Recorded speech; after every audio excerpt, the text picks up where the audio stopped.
Welcome back, everyone, to a really neat addition.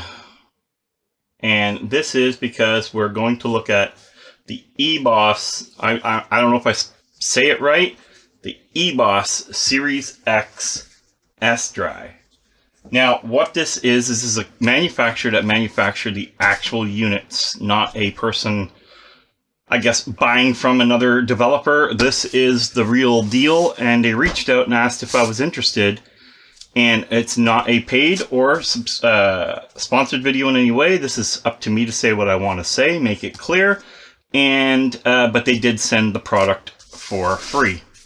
Now, what it is if you're like me, you tend to leave your spindle of PLA or PETG or whatever on the outside in the open on your printer forever.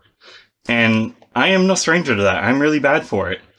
And it does somewhat affect, of course, your printing. You could get bubbling, you could get cracks, you could get stringy weirdness. All kinds of weird things can happen. And in some cases, just not sitting on the plate proper. So what this does, this takes the humidity, moisture out of that plastic, keeps it at a nice temp, and then feeds it out to your printer. Well, it doesn't feed it out, but it has a feed out hole here and here that allow you to go to your 3D printer. So what I'm going to do now, I'm going to open this, show you guys what we have here and why this is so cool and why it's important for 3D printer users. Would like to point out that it is really well packed, so you don't have to worry, because it does have plexi for the sides, so nicely packed, no damage. Okay, so we are greeted with the Eibos, and there's your website. So it's, again, I'm sorry if I don't say it right, but it's eibos3d.com. And you can see in here you have all your needed instructions to set this up, and what you need to do, and for what settings. Now I'm going to pull this open, which is a little, see this, a little latch right here. And when I pull it, that goes down, and out this comes. So that is now, oh wow, that's cool. It's double pane. That's actually really neat. I mean, that takes a lot of extra R&D there. Why is it double paned, right? Maybe it's very important that it's double paned. We don't know. So your power cord is inside here. Okay, and based on, I guess, your country, your power cord will be different. I believe that this thing can do both 120 and 240. Yep, so you don't have to worry about that. And inside here, you'll see this tube. Now, this tube is just to make a clean pass-through on these holes here. You see? So you would clip that. This tube can last you a very long time. So depending on what output you're using, you want a tube here. So that way your filament is not going through rubber. Example here is this old, wow. You could, look at this, okay? That's what I'm talking about. See what happens to this stuff when it's, hopefully the camera's getting that. Yeah, see that? This has just been sitting around. It's all chewed up looking. But anyway, if you were inside and you were putting your PLA or whatever you're using, PETG, whatever, through here, it could not necessarily get stuck, but pause. Like, you don't want it going through the rubber. Whereas if you were going through the tube right here, it is so much smoother and just no friction whatsoever. Maybe I should try and see if I can fix this. This is just absolutely horrendous. I'll give you an idea. This is what came with my printer, and it was crap right from the start. I could not barely use it.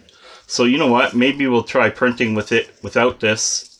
Maybe I'll put this in here just for fun and see what happens. 42%.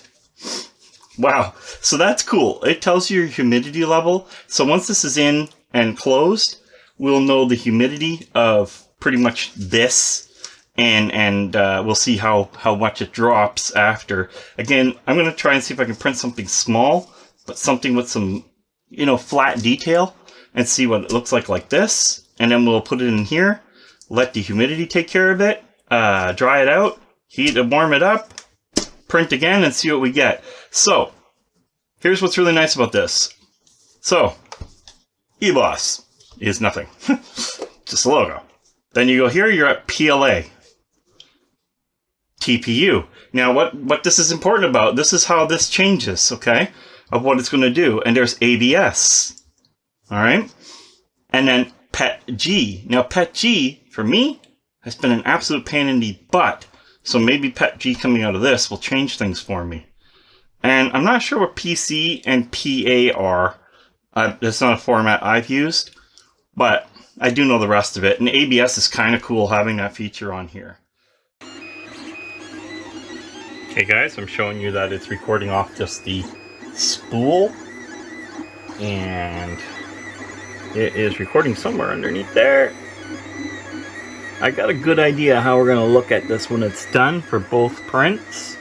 But I just want you to know what's going on so you know I'm not fooling you. That this is the spool, not inside that unit. And this is the print happening right now. Okay guys, as you can see, this is now printed. This is all still on that. Not inside the machine, just loose, old stuff that's been lying around for about, I'd say, a year and a half, 2 years. So we got the first print. Look how weird, look at this. It just looks like eaten. Anyway, the first print is done. You're probably not going to see the true quality. One easy way to tell that it's the first print is there was still some black left over in the thing after I pushed it out still on the back. So this new one should probably not have any of that there.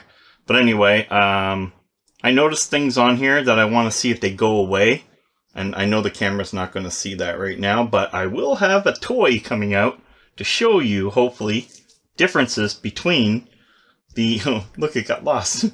Differences between the first print and after we put it in here. Now, another thing that I want to talk about when we do this is, remember I said we're going to have to cut this. So we want to do that, and I'm going to have it come out of the top here.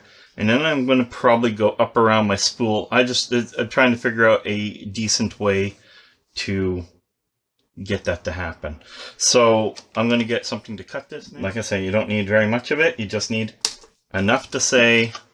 And another thing I'm going to do, I'm going to squeeze it this way a little bit without cutting it.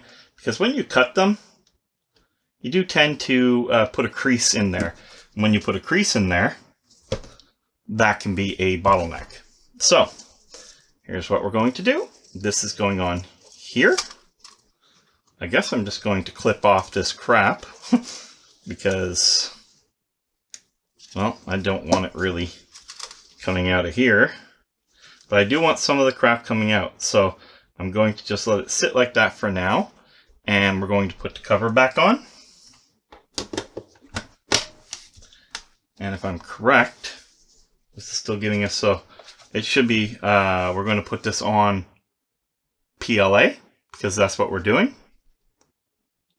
And now I'm going to plug this in, leave it for a bit, and again, now you have lots of extra tubing. Now we're going to leave that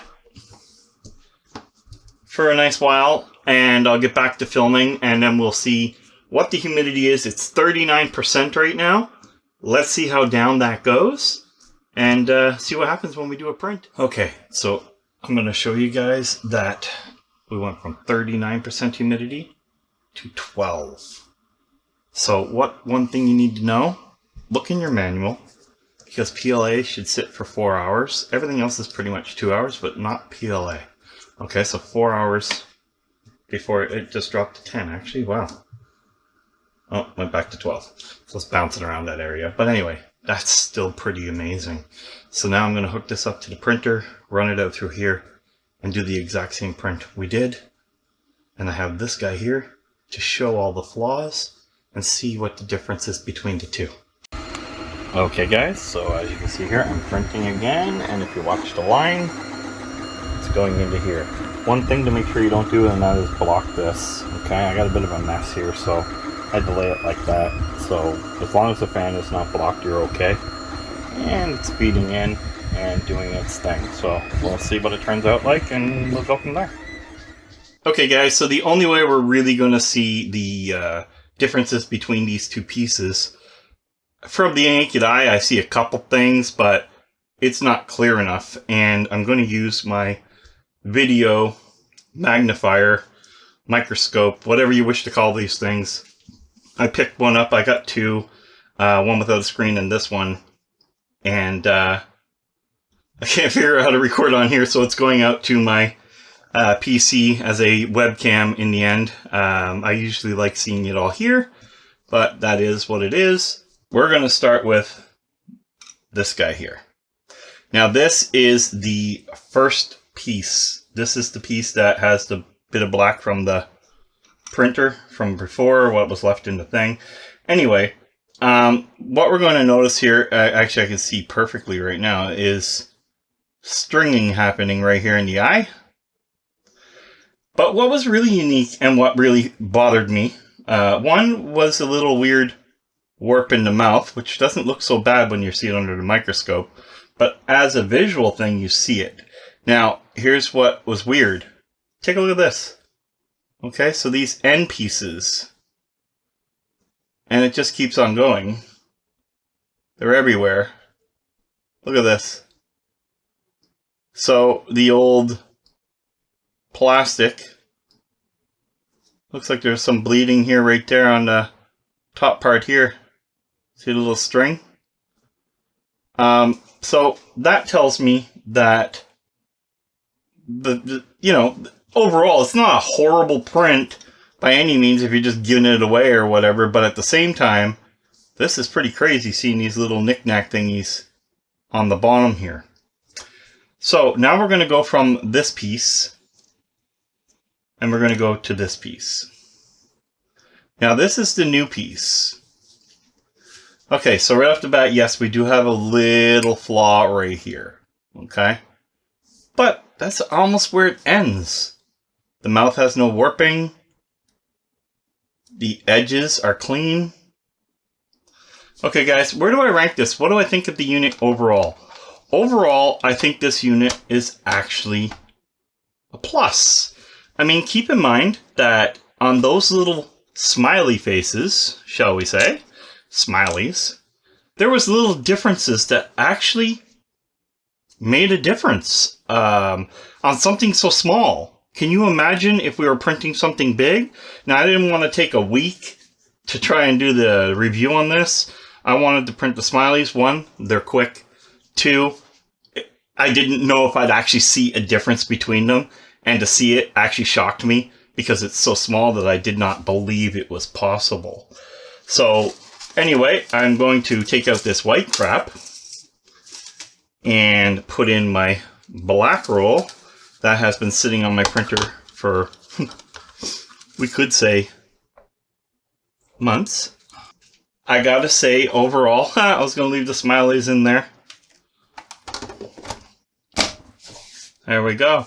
I can say overall, and I mean, I could do a follow-up if anybody asks. See this? We're back to 39% humidity, and that's because, of course, it's been off overnight. I didn't leave it running. I don't know if I want to do that. I think I'll just bring it down as I need it 4 hours prior to printing, or whatever the case may be.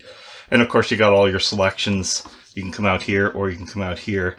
So, guys, I have to say that I approve. I think this thing is awesome. I wouldn't have believed it until I tried it, and it's really cool. I'm very impressed.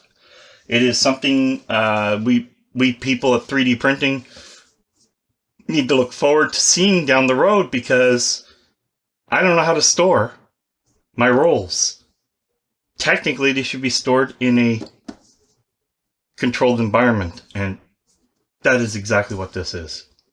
So guys, I'll leave a affiliate link down below, and I say affiliate because if you buy it, it doesn't cost you any extra money. It just helps the channel and helps me be able to continue doing these type of reviews for you. So until next time, guys, I hope this really helps out anybody in the 3D printing world. Game over.